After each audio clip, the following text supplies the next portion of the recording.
Paano i-download ang MyDigify app gamit ang inyong Android phone? Bago mag-download, pumunta sa settings ng inyong telepono at itap ang Wi-Fi upang malaman kung kayo ay connected sa internet. At kung connected, pumunta sa Play Store at i-search ang MyDigify.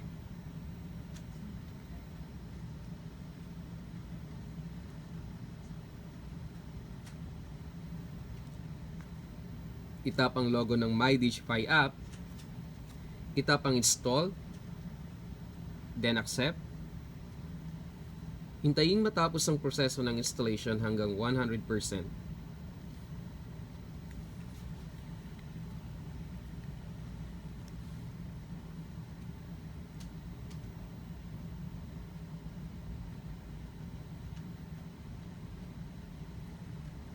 Pagkatapos ng installation ay itap ang open at lalabas sa screen ang login interface ng MyDigify.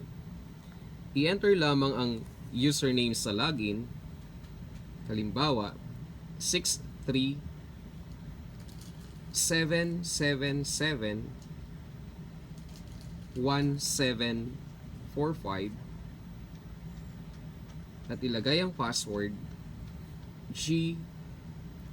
GTYA6TS8J4, then itap ang login.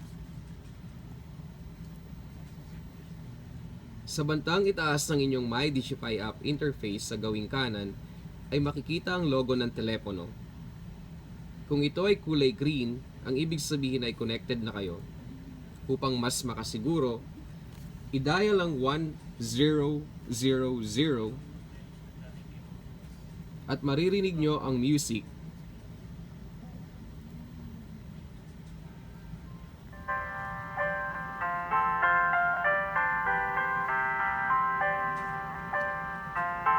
Na siyang indikasyon na maaari nyo nang gamitin ang inyong MyDigify app.